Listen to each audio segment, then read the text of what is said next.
Okay, so if you've got the IELTS exam circled on your calendar for 2026, you're going to want to listen up. Big changes are coming. And in this explainer, we're going to break down every single one of them. The goal? To make sure you walk into that test center feeling totally prepared, confident, and ready to crush it. Yeah, let's be real for a second. Hearing that a huge, life-changing exam is changing its rules, well, it's pretty stressful, right? But seriously, don't worry. That's why we're here. We're going to go through every single update, step by step, so we can turn all that nervous energy into a solid, actionable plan. So here's the game plan for today. We'll start with the big picture changes. Then we'll dive deep into listening, reading, writing, and speaking one by one. And of course, we'll wrap it all up with the key takeaways you absolutely need to remember. Sound good? Awesome. Let's jump right in. All right, first up, the big picture changes. These are the key updates that are going to affect your entire test day experience.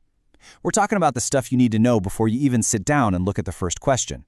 So let's get into it. Okay, so we're going to zero in on 3 major admin updates. First, the one skill retake, which is a huge deal.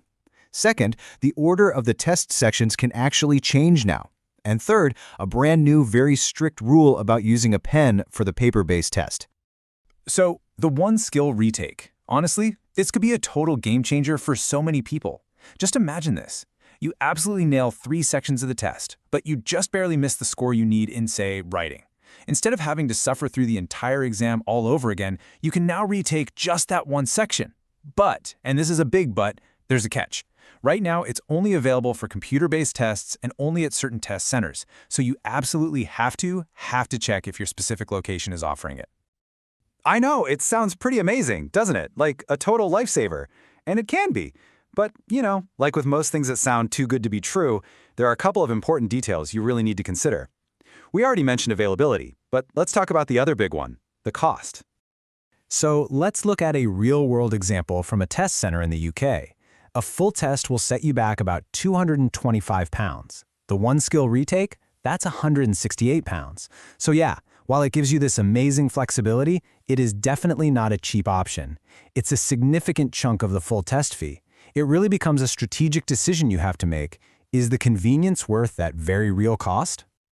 Okay, here's another big change that could really throw you off if you're not ready for it. The order of the test sections? It's not standard anymore. It all depends on who you're taking the test with and in what format. So check this out. If you're doing a paper-based test with IDP, you actually start with writing. Weird, right? But if you're on a computer with IDP or with the British Council at all, you'll start with listening. The bottom line here is super simple. You have to know your provider and your format so you can get your head in the game for the right sequence on test day. No surprises.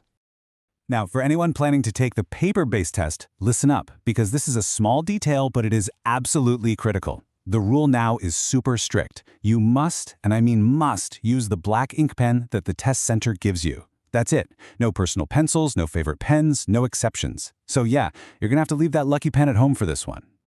All right, let's move on and talk about what's happening inside the listening test.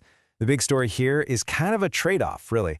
On one hand, it's become less predictable. But on the other hand, they've actually added a really helpful little feature to kind of balance things out. So back in the day, the listening test was pretty predictable, right?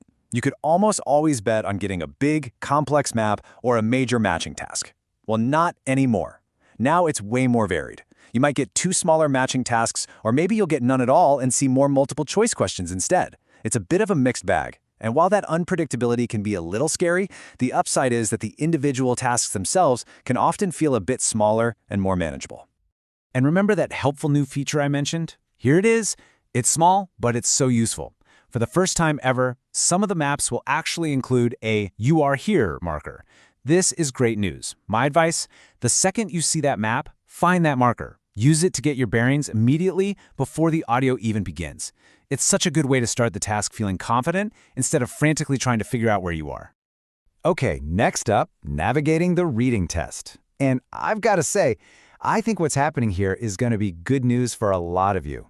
There's a big shift in the focus of the tasks, and it's a change that many test takers will probably see as a huge relief. All right, let's talk about matching headings. For years, this has been the one question type that just makes students groan. It's tough. Well, the good news is we're seeing way fewer of those now. Instead, the focus is shifting to matching paragraphs and matching sentences. And this makes a lot of sense, because these tasks are all about finding specific little pieces of information, not just the big main idea. It's a skill you'd actually use in academic research. So, what does this mean for you? It means your practice needs to shift too. Time to double down on your scanning and keyword spotting techniques. Okay, we've had some good news, but let's talk about where the IELTS is actually getting tougher. And the answer, pretty clearly, is mastering the writing test. This is the one section where expectations are seriously rising. They're looking for a level of deep, analytical thinking that's honestly higher than ever before. Let's break this down, starting with Task 1. Get ready, because the data they're giving you to analyze is getting way more complex. Seriously, gone are the days of looking at one simple little bar chart. Now you have to be ready to pull together and make sense of information from multiple different charts and tables all at the same time. And I'm not exaggerating. You could literally face a task that throws a pie chart, a table, and a bar graph at you all in one question. There is just no way you can list every single fact and figure. It's impossible. And that's the point. The skill they're testing now has totally shifted. It's not about reporting data anymore, it's about interpreting it. So, when you practice, you have to force yourself to step back and ask, okay, what's the big story here? What are the most important trends I need to talk about? And this demand for more complex thinking definitely carries over into Task 2. Just look at this example question. It's not just asking for simple advantages versus disadvantages. It's asking you to weigh the environmental benefits against the disadvantages for two totally separate groups, individuals and businesses. See how tricky that is? The big takeaway is that to get a high score now, you have to be able to build a much more nuanced, sophisticated, and carefully structured argument. All right, let's move on to our final section, excelling in the speaking test. Now, the good news is the basic three-part structure of the test isn't changing. But the philosophy behind what the examiners are actually looking for, oh yeah, that has fundamentally shifted. Natural conversation is now the absolute key. So the focus is now 100% on genuine, spontaneous, real conversation. And get this, I found this fascinating.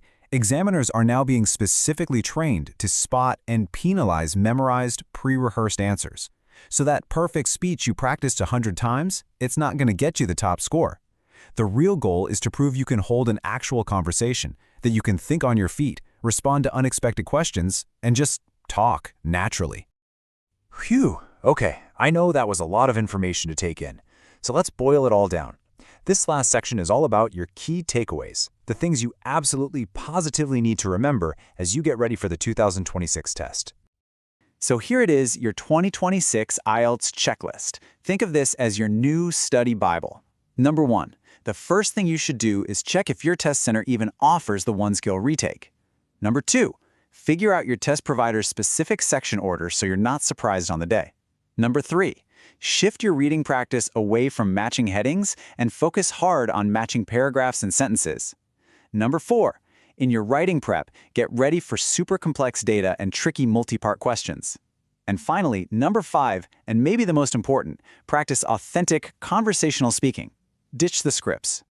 And there you have it. Those are the biggest, most important changes coming to the IELTS in 2026. The test is definitely evolving. It's becoming a little more flexible in some ways, but for sure a lot more demanding in others.